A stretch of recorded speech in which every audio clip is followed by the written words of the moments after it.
વિશ્વના diamond ઉદ્યોગનું hub ગણાતા સુરતના હીરા ઉદ્યોગમાં ફરી એકવાર મંદીના એંધાણ જોવા મળી રહ્યા છે.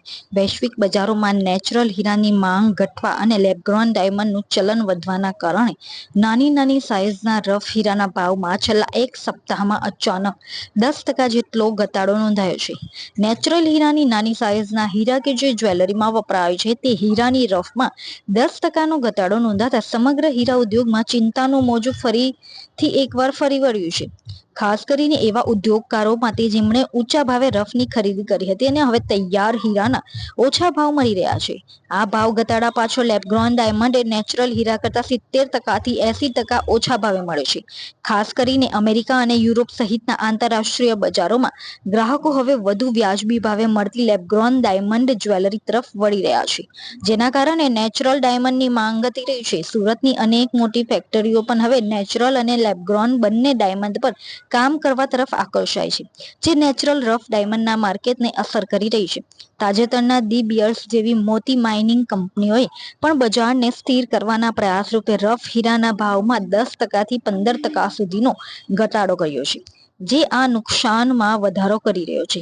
કોવિડ પછી ગ્રાહકોએ લક્ઝરી વસ્તુઓ જેમ કે હીરાની જ્વેલરી પર ખર્ચ કરવાને બદલે પ્રવાસ અને અન્ય અનુભવો પર ખર્ચ વધાર્યો છે. અમેરિકા અને યુરોપ જેવા મુખ્ય નિકાસ બજારોમાં મંદી હોવાથી હીરાના સ્ટોકમાં વધારો થયો છે. રફના ભાવ ઘટતા વેપારીઓ તૈયાર પોલિશ હીરા પર બજારમાં 10% ઓછા ભાવે માંગી રહ્યા છે. આનાથી તે ઉદ્યોગકારોને મોટું નુકસાન થઈ રહ્યું છે, જેમની પાસે ઊંચા ભાવે ખરીદેલી રફમાંથી તૈયાર કરેલો સ્ટોક પડ્યો છે. ઉદ્યોગકારો હાલમાં નવા રફની ખરીદી ટાળી રહ્યા છે અને પોલિશ્ડ હીરાનો ભાવ ઘટાડો સ્વીકારવો પડે તો જ નવા સોદા કરવા જેવી સાવચેતીભરી નીતિ અપનાવી રહ્યા છે. નાની સાઇઝના હીરા પર કામ કરતા કારીગરોની કારીગરી પર પણ આ ભાવ ઘટાડાની સીધી અસર પડવાની શક્યતા છે. હીરા ઉદ્યોગના નિષ્ણાતો માને છે કે જ્યાં સુધી રફ હીરાના ભાવમાં બજારની માંગ મુજબ યોગ્ય સુધારો નહીં આવે ત્યાં સુધી આ નુકસાન અને અસ્થિરતાનો માહોલ ચાલુ રહી શકે છે. દુનિયાની અંદર છેલ્લા 3 વર્ષની અંદર વૈશ્વિક સ્તર ઉપર યુદ્ધના માહોલના કારણે તૈયાર માલની ઘટ ધીરે ધીરે ખાસ કરીને પોલિશ ડાયમંડની અંદર ઘટ જોવા મળી રહી છે. એકંદરે જોઈએ તો વિશ્વનું સૌથી જેમ્સ એન્ડ જ્વેલરીનું સેક્ટરમાં અમેરિકા છે. અમેરિકાની અંદર પણ લોકોના ફુગાવાના દરના કારણે ખરીદ શક્તિ ઘટી છે. ખાસ કરીને ઇઝરાયલ લેબનીઝનું યુદ્ધ હોય, ઇરાક સાથેનો તણાવ હોય, એ રશિયા અને યુક્રેનનું યુદ્ધ હોય, બાકી નાની કન્ટ્રીમાં પણ નાના મોટા યુદ્ધોનો સતત વૈશ્વિક સ્તર ઉપર ચાલુ હોવાના કારણે લોકોની ખરીદ શક્તિમાં ખૂબ મોટી અસર જોવા મળી રહી છે. પરંતુ આની અસર જેમ્સ એન્ડ જ્વેલરી સેક્ટર ઉપર ખૂબ નેગેટિવ અત્યારે જોવા મળી રહી છે. ડિમાન્ડ ઓછી હોવાના કારણે રફના માઇનરો જે આઉટસાઇડ રફિંગ કરતા હોય અને જે ખાસ કરીને ડીટીસી દર મહિને સપ્લાય કરતી હોય, એ બજારના ભાવના આધાર ઉપર રફના પ્રાઇઝો પણ ઘટાડતા હોય છે. અને રફના પ્રાઇઝો જ્યારે ઘટે છે ત્યારે એની ડાયરેક્ટ મેન્યુફેક્ચરર ઉપર એની અસર પડતી હોય છે. એક્ઝામ્પલ તરીકે કોઈ રફ ગયા મહિને $50 મળતી હોય અને આ મહિને સીધી $45 એ રફ મળવા મળે તો મેન્યુફેક્ચરિંગની આગળનો જે કાંઈ સ્ટોક હોય છે એમાં પણ લોસ આવે છે અને લોકોના માલ વેચાતા નથી. એના કારણે મેન્યુફેક્ચરિંગ પણ મુશ્કેલીમાં છે.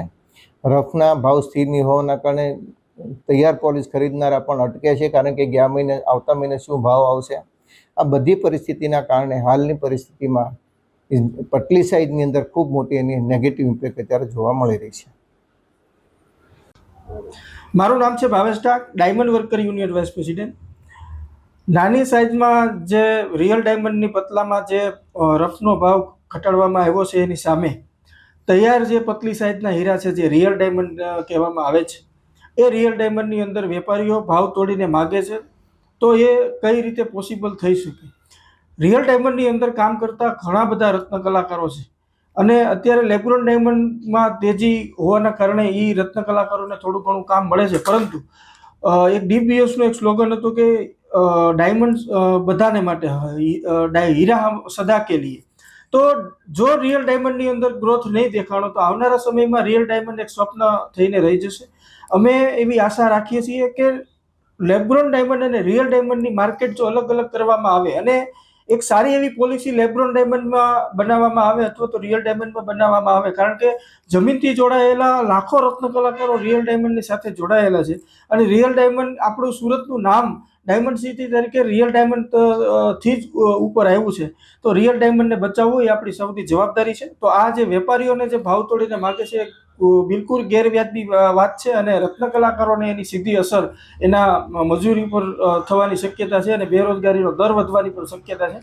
સરકારને આ બંને પોલિસી અલગ અલગ બનાવવી જોઈએ એવું મારું માનવું છે.